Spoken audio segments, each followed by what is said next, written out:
So 1 week and 2 apologies later, one of the most important issues of our time continues to roil, namely, did Pastor Charles Ellis touch Ariana Grande's breast?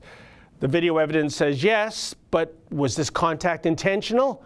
Common sense indicates that it does not appear to be so at all.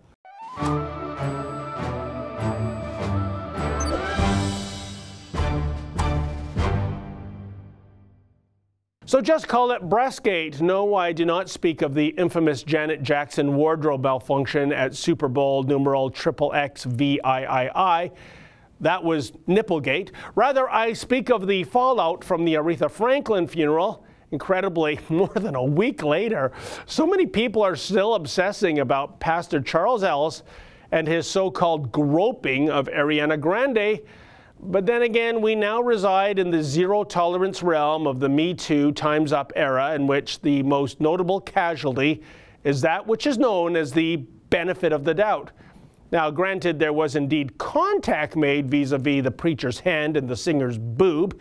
At least that's what the video replay would suggest.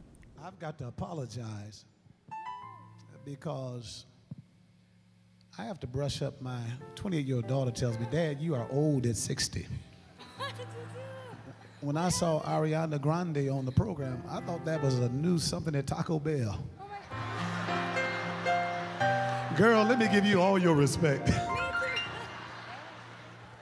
Did y'all enjoy this icon? She's an icon herself. Come on, make her feel loved at Greater Grace Temple, the city of David."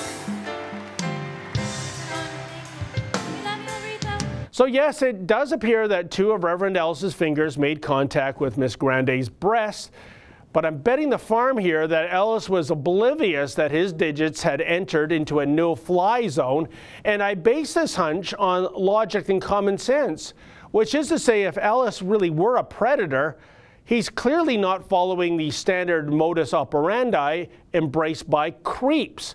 Molesters do not get on a stage in front of hundreds of people to grope someone, especially during a funeral service. No, the perverts out there tend to molest far away from prying eyes and attentive ears. They prefer the shadows over the limelight. Just ask our very own feminist prime minister about his infamous kokanee grope. I do not feel that I acted inappropriately in any way. Suffice to say, unintentional contact between 2 people who are in close proximity can and does happen. Check out any packed subway train at rush hour.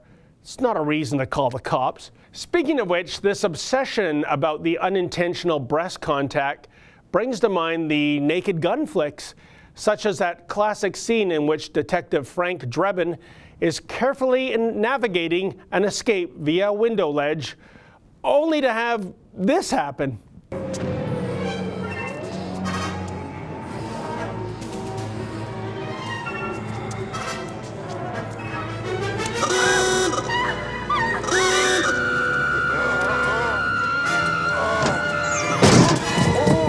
And then it happened again to Drebin in the supermarket.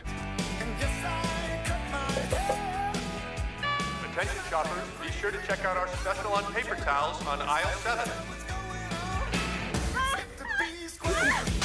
That's aisle. You know, folks, I can't tell you how many times that's happened to me down at the local Loblaws. Anyway, Pastor Ellis has apologized. Actually, it was a double apology. He had to serve up a mea culpa for that genuinely funny Taco Bell joke, too, given that we live in an age in which a quip about a Mexican-themed fast food restaurant is deemed to be offensive due to, oh, I don't know, cultural appropriation. So in the aftermath, can we just kindly move on? Pastor Ellis has suffered enough embarrassment, surely. As well, for all the trolls out there who can't live without being offended over something. Fear not, guys, I'm sure you'll find another innocent man to crucify for no reason whatsoever any second now. For the Rebel.media, I'm David the Menzoid Menzies. Hey folks, the Rebel has a new app. Please download that app and take the Rebel with you wherever you go.